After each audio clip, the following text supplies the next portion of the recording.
ভারতবর্ষে যখনই কোনো বিতর্কিত বিষয় হোক এবং একদম সম্মুখীন বিষয়গুলো বর্তমান প্রেক্ষাপটে, তখনই আমরা দেখেছি নোবেলজয়ী অমর্ত্য সেন প্রতিক্রিয়া দিয়েছে। সে প্রতিক্রিয়া কখনো কখনো মাত্রাও ছাড়িয়ে গিয়েছিল, সেরকমও দেখা গেছে। কিন্তু অমর্ত্য সেন নোবেলজয়ী, এটা তো আমরা কেউ অস্বীকার করতে পারি না। আমি বলছি, ভারতের অর্থনীতিতে এই নোবেলজয়ী অমর্ত্য সেনের ঠিক ভূমিকা কী?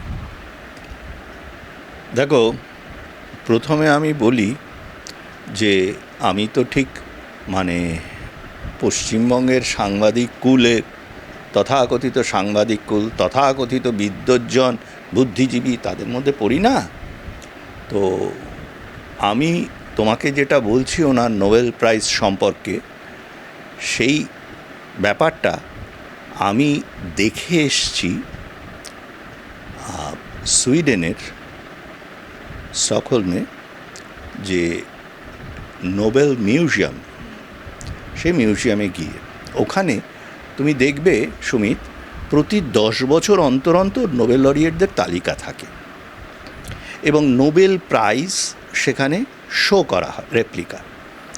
তো এবং কথা প্রসঙ্গে জানিয়ে রাখি যে আমার পিএইচডি ডিগ্রির যিনি এক্সটার্নাল এক্সামিনার ছিলেন, ডক্টর তানাকা, তিনি একজন এনএল, এবং নোবেল জয়ীরা নামের পাশে এনএল কথাটা লিখতে পারেন। তুমি একটা জিনিস জানবে যে অমর্ত্য সেন কিন্তু কখনো নিজের নামের পাশে এনএল বলেন না। আসলে নোবেল প্রাইজটা দেওয়া হয় 5টা বিষয়ের ওপরে। সে 5টা বিষয় হলো পদার্থবিদ্যা, রসায়নবিদ্যা, চিকিৎসাবিদ্যা বা ওই শরীর চর্চা, সাহিত্য এবং শান্তির ওপরে।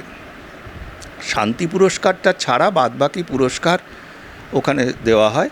একমাত্র শান্তি পুরস্কারটা অসলোতে দেওয়া হয়। এটা হচ্ছে অরিজিনাল নোবেল পুরস্কার। তার তোমরা ইন্টারনেটে গিয়েও দেখতে পাবে, তার যে রেপ্লিকার ছবি দেখতে পাবে। আর সেই সঙ্গে 1965 সালে এটা প্রথম করা হয়, যে ওই সুইডেনের লিড ব্যাংক, ওই স্ভেরিস রিক্সভিজ ব্যাংক অফ সুইডেন, ওটা ব্যাংক অফ সুইডেন নামেই বেশি পরিচিত, ওরা স্পন্সর করে যে এই নোবেল প্রাইজের সঙ্গে একই অনুষ্ঠানে আমাদের এই দেওয়া প্রাইজটা, এর অর্থমূল্য সবসময় আমরাই বহন করছি, এবং তার যে ওই যে গালা ডিনার হয় নোবেলের, সেইখানে এই বিজেতাদের আমরাই তাদের হয়ে তার ওই যে অর্থনৈতিক ব্যয়ভার বহন করব। প্রাইজটার নাম হয় নোবেল মেমোরিয়াল প্রাইজ। প্রথমটার যে কি নোবেল প্রাইজ, এনএল লেখেন তারা, এটা হচ্ছে নোবেল মেমোরিয়াল প্রাইজ, এবং এর যে রেপ্লিকা সেটা ওখানে আছে। এরা নোবেল লরিয়েটদের সঙ্গে একই আসনে বসেন, কিন্তু বিষয়টা হচ্ছে অর্থনীতির ওপরে। তুমি লক্ষ্য করলে দেখবে যে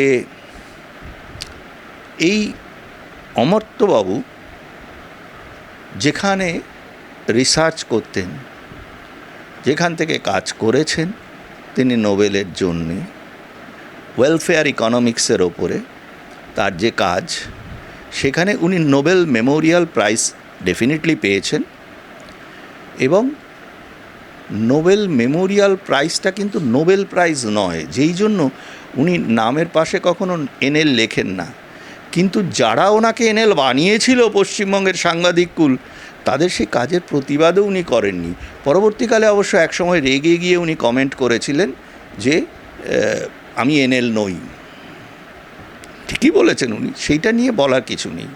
আর ওনার ওয়েলফেয়ার ইকোনমিক্সের যে অ্যাপ্লিকেশান, তোমাকে বলি যে অনেকেই জানে না যে উনি যেটা ভারতবর্ষ সম্পর্কে করেন সেটাও ওনার অনধিকার চর্চা।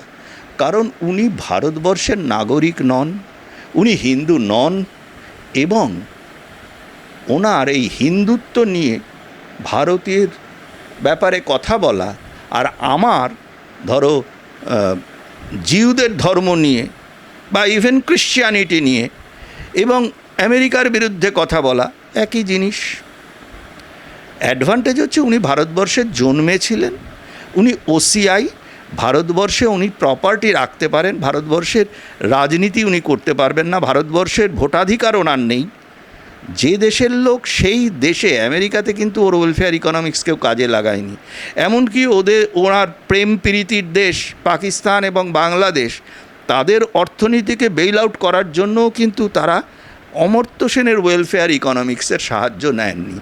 কিছু ভারতীয় দায়িত্ব জ্ঞানহীন মানুষজন তারা ওর ওয়েলফেয়ার ইকোনমিক্সের কথা বলেন, যাতে ভেনেজুয়েলার মতো ভারতবর্ষ সহজে দেউলিয়া হয়ে যেতে পারে, পাকিস্তানেরও তলায় নেমে যেতে পারে। সবচেয়ে বড় কথা হচ্ছে উনি যেসব দেশে অধ্যাপনা করেছেন বা যে দেশের নাগরিক, সেই দেশগুলোই ওনার এই ইকোনমিক থিওরিকে পাত্তা দেয় না। এবং কিনসিয়ান থিওরির বিপরীতে হেঁটে উনি যে ইকোনমিক থিওরি এস্টাবলিশ করার চেষ্টা করেছেন, তার জন্য উনি যত না বিখ্যাত, তার থেকে অনেক বেশি বিখ্যাত ভারত বিদ্বেষী, হিন্দু বিদ্বেষী, জেহাদি প্রেমী তার বচনের জন্য।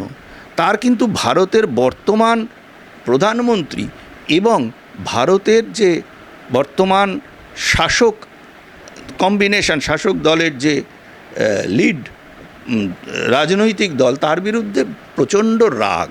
এই রাগ হওয়ার ওনার ব্যক্তিগত কারণ থাকতেই পারে, কিন্তু কারণ হচ্ছে উনি তো যে ধরনের চরিত্রের লোক, তাতে ওনার রাগ হবে। কারণ ওনাকে এর আগের সরকার, মনমোহন সিংয়ের সরকার, ওনাকে যে ভারতরত্ন দিয়েছিল, তখন একটা প্রশ্ন বরাবরই মানুষের মনে জাগে, ভারতরত্ন দেওয়া হয় ভারতে অবদানের জন্য, ওনার ভারতবর্ষে মলমূত্র গয়ের ত্যাগ করা ছাড়া আর কি অবদান আছে? ওনাকে কেন ভারতরত্ন দেওয়া হলো? যারা দিয়েছেন তাদের দেওয়ার অধিকার ছিল রাজনৈতিক এবং সাংবিধানিক, তারা দিয়ে দিয়েছেন, কিন্তু তার দায়িত্ব তারা নিচ্ছেন না। অদ্ভুত। এইভাবে ভারতরত্ন বোধহয় কাউকে দেওয়া হয়নি। দ্বিতীয় হচ্ছে এদের ওপরে রাগ হওয়ার, বিশেষ করে বর্তমান প্রধানমন্ত্রীর ওপর রাগ হওয়ার কারণটা কি? ওনাকে নালন্দা বিশ্ববিদ্যালয়ে ভাইস চ্যান্সেলরও ওপরে সর্বসর্বা করে বসিয়ে দেওয়া হয়েছিল এবং উনি তখন প্রচণ্ডভাবে অর্থনৈতিক দুর্নীতি এবং স্বজন পোষণের দায়ে অভিযুক্ত হন এবং সেই হিসেব যখন তার কাছে চাওয়া হলো, উনি সেই হিসেব না দিয়ে সরাসরি পদত্যাগ করে ফেললেন এবং সরকার সে পদত্যাগটা গ্রহণ করল। ওনার এই নবতিপর বৃদ্ধ ভদ্রলোক, তিনি এখন প্রোপ্রাইটি জ্ঞান হারিয়ে ফেলেছেন। তিনি শালীনতা অশালীনতার মাত্রা ছাড়িয়ে গেছেন। উনি, আমি তোমাকে বলছি যে আমি 1.5 বছর আগেই এটা এক কাগজে পোস্ট এডিটোরিয়ালে লিখেছিলাম। সুখময় চক্রবর্তীর কথা বলেছেন। হ্যাঁ, সুখময় চক্রবর্তী হচ্ছেন আমার মানে গুরুর মতো। হ্যাঁ, ওনার ভাই, যিনি সম্প্রতি মারা গেছেন বছরখানেক আগে, তো ভাইরোলজিস্ট, তার দাদা হচ্ছেন সুখময় চক্রবর্তী। এবং সুখময় চক্রবর্তী জীবনের সব পরীক্ষায় প্রথম হয়েছেন। অমর্ত্য সেন কোনো দিন কোনো পরীক্ষায়, আমরা তো ইউনিভার্সিটির কোনো না কোনো পরীক্ষায় প্রথম হয়েছি, কিন্তু উনি এমন একটা কোনো পরীক্ষা দেখাতে পারবেন না যে পরীক্ষায় উনি প্রথম হয়েছিলেন। এবং ওনার যে ডিগ্রিগুলো আছে, I beg two differ with people, আপনারা খোঁজ নিতে পারেন, তার 90% ডিগ্রি হচ্ছে অনারারি। আরেকটা কথা বলি যে উনি, 1 মিনিট আমি দেখে এটা বলে দিচ্ছি, ওনার স্টেটমেন্টটাকে তো দেখতে হবে। উনি 2019 সালে যখন অশান্ত কাশ্মীরে কারফিউ জারি করা হলো, তখন উনি বিবৃতি দেন, as an Indian I am not proud of the fact that India after having done will lose that reputation on the grounds of action that have been taken. তিনি কাশ্মীরিদের গ্রেপ্তার প্রসঙ্গে বলেন, এ ক্লাসিক্যাল কলোনিয়াল এক্সকিউজ। উনি বোধহয় ভুলে গেছেন, উনি ছাড়াও ভারতবর্ষে মানুষরা আছেন যারা ইংরেজি জানেন। এ ক্লাসিক্যাল কলোনিয়াল এক্সকিউজ বলছেন একজন মিথ্যেবাদী লোক, যিনি নিজেকে ইন্ডিয়ান বলছেন। OCIs are not Indian, overseas citizens of India are not Indians. উনি কি ইন্ডিয়ান হলে ইন্ডিয়ায় ভোটাধিকার আছে? উনি ভোটার কার্ডটা বের করে দেখান তো দেখি। আদ্যপান্ত মিথ্যেবাদী একটা লোক।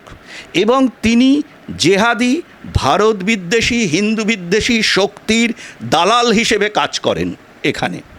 এই দালালকে গুরুত্ব দেওয়ার কিন্তু কোনো অর্থ ছিল না। কেন আমাদের সাংবাদিকদের এইসব প্রশ্ন করা উচিত যে উনি ইন্ডিয়ান বলেছেন, উনি কি, তোমরা কোনো ওর কাছে ডকুমেন্ট দেখেছো? ওনার কাছে আধার কার্ড কী আছে? ওনার কাছে ভোটার আই কার্ড কী আছে? আধার কার্ডে কী লেখা আছে? উনি কি দেশের নাগরিক? ওনার ভোটার আইডির নাম্বার কত? কিছু উনি বলতে পারবেন না। আর উনি বললেই সবাই নাচবে, এমন যে কারণে উনি নোবেল মেমোরিয়াল প্রাইজ পেলেন সেই কারণটা কিন্তু বাজারে বিক্রি হলো না, কেউ শুনলো না, কেউ নিল না। এমনকি ওনার যে দেশের, উনি যে দেশের নাগরিক ইউএসএ, হ্যাঁ, তারাও কিন্তু নিল না।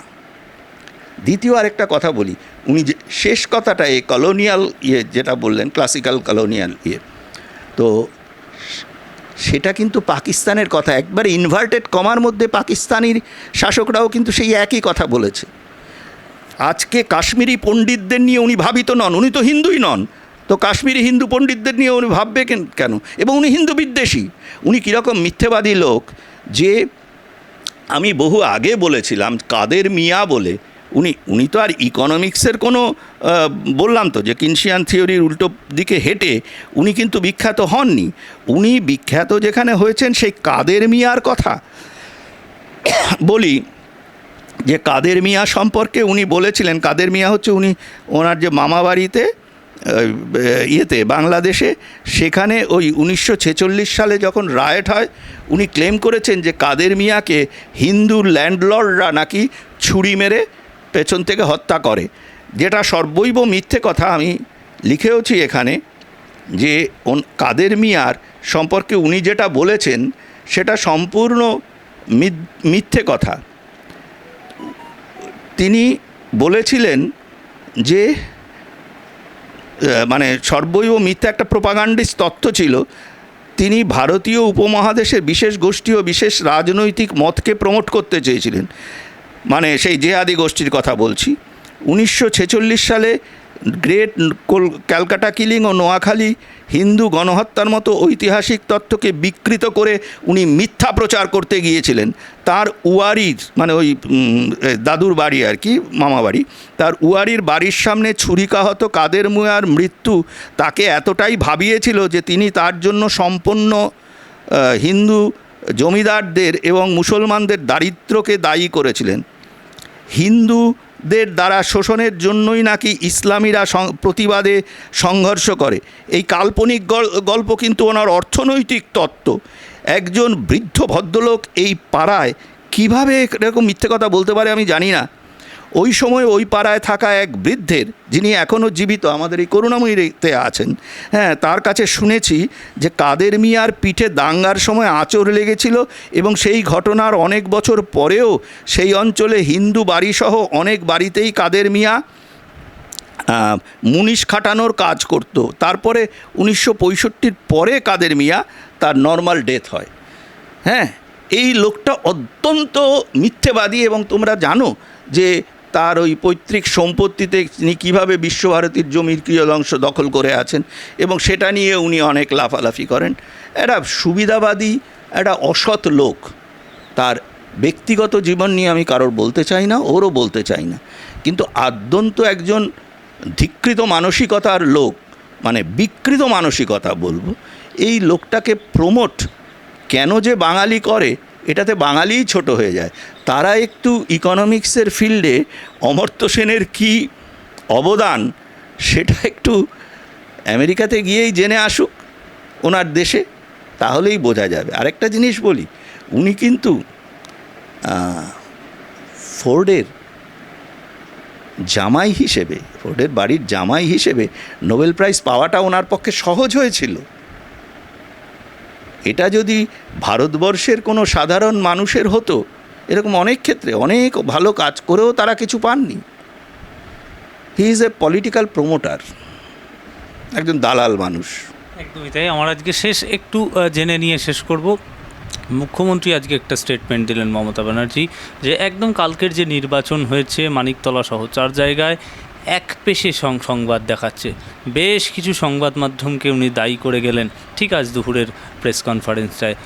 উনি সাংবাদিকদের প্রশ্নের উত্তর যদিও আজকে দেননি, বলেছে এক পাশের জিনিসটা কিন্তু খারাপ দেখাচ্ছে, যদি এটা পরিবর্তন না হয় আইনি পদ্ধতি গ্রহণ করবেন। শুধু অর্জুন সিং বলবে বিজেপির বক্তব্য দেখানো হবে, তা হবে না, সবটা দেখান। পুলিশের বক্তব্য নেওয়া হলো না, একরাশ ক্ষোভ উগড়ে দিল সংবাদ মাধ্যমের বিরুদ্ধে। দেখো, আমি জানি না উনি সংবাদ মাধ্যমের বিরুদ্ধে ক্ষোভ উগড়ে দিচ্ছেন কেন। হয়তো দেখা যাবে যে চারটেতেই তারা সহজ জয় পেয়ে গেল পরে এই রিগিং তত্ত্ব, এবং সেখানে ওনার দলদাস পুলিশ, এখন তো এটা সবাই জানে যে পশ্চিমবঙ্গের পুলিশ হচ্ছে তৃণমূলের একটা অফিসিয়াল উইং হিসেবে কাজ করে তাদের ক্ষমতা নিয়ে। যেমন ধরো, তোমাকে আমি একটা কথা বলি যে শেখ শাহজাহানকে ধরতে উনি শেখ শাহজাহানকে সার্টিফিকেট দিয়েছিলেন, তাকে ধরতে 55 দিন লাগলো। কেষ্টমণ্ডলকে ধরতে, ওই যে সেই মাছ কাটতো, তাকে ধরতে কতদিন লেগেছিল। জয়ন্ত সিং, তাকে ধরতেও কয়েকদিন, 3-4 দিন বাদে সে নিজে যখন সারেন্ডার করলো তখন এলো। এটাই হচ্ছে ওনার পুলিশের এফিসিয়েন্সি। কিন্তু দেখো, দুটো ভিডিও ভাইরাল করেছে দুজন, একজনের নাম শুভম মণ্ডল আর একজনের নাম পৃথ্বীরাজ মুখার্জি। তাদের বাড়িতে পুলিশ থানা থেকে হুমকি দেওয়া হয়, চলে এসো বড়বাবু কথা বলবে, চলে এসো, ভাষাটা কি? আর উনি তো অনেক আগেই প্রধানমন্ত্রীকে কোমরে দড়ি বেঁধে হিড়হিড় করে টানতে টানতে নিয়ে আসার কথা বলেছিলেন। হ্যাঁ, তো ওনার পুলিশ পেরেছে? ওনার পুলিশ এই ছেলেপিলেগুলো সাধারণ পশ্চিমবঙ্গবাসীর ওপরে মানে কি বলবো, ডাকাত সুলভ আচরণ করছে। রাত 11টার পরে তাদের বাড়িতে গিয়ে সঙ্গে সঙ্গে তাদেরকে ধরার করা হয়। তারা এখন হাইকোর্টে গেছে, দেখা যাক কি ডিসিশান হয়। এখন পশ্চিমবঙ্গে উনি যে রাজত্ব শুরু করেছেন, এইটা কিন্তু যদি চলতে থাকে তাহলে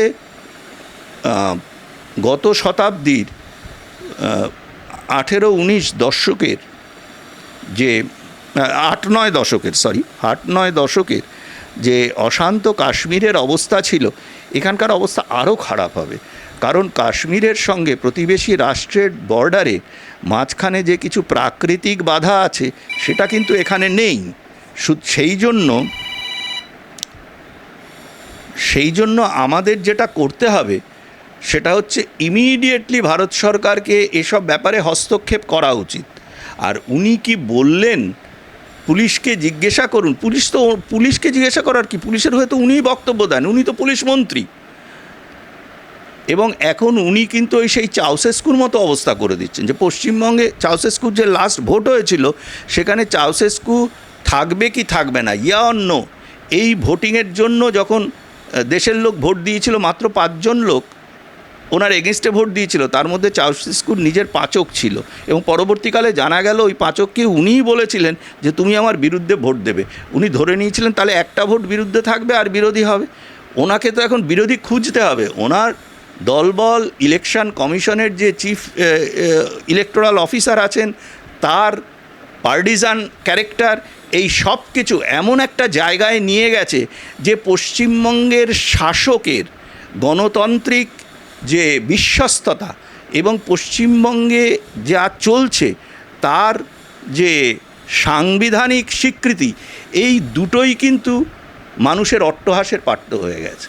এবং পশ্চিমবঙ্গ কি ভারত সরকারের বাইরে, ভারতবর্ষের বাইরে, সেটাই এখন প্রশ্ন উঠছে ভারত সরকারের এখনও চুপ করে বসে থাকার জন্য। একটা কথা ভাবো তো দেখি, যে আজকে ফেরাদ হাকিম, যে ওই তোমরা যে ভিডিওটা দেখেছো, সবাই দেখেছি আমরা, সেই ভিডিওর জন্য ফিরহাদ হাকিমের যে কৈফিয়ত তলব না করে সাংবিধানিক দায় এড়িয়ে গেছেন মুখ্যমন্ত্রী এবং আমাদের এখানকার রাজ্যপাল। তার কারণ হচ্ছে ফিরহাদ হাকিম কিন্তু ইলেক্টেড রিপ্রেজেন্টেটিভ। তিনি শপথ নিয়ে সংবিধানের নামে যে কথা বলেছিলেন, এবং এই স্টেটমেন্ট কিন্তু তার সম্পূর্ণ পরিপন্থী। এবং এ ব্যাপারে পশ্চিমবঙ্গ সরকারের প্রপার রিপ্রেজেন্টেটিভদের থেকে ভারত সরকারের যে তোমার কি বলে এক্সপ্লানেশন চাওয়া আবশ্যক। এগুলোর কোনোটা না হলে সেটা কিন্তু রেসপেক্টিভ চেয়ার তার দায়িত্ব লঙ্ঘন করছেই বলে আমি মনে করি।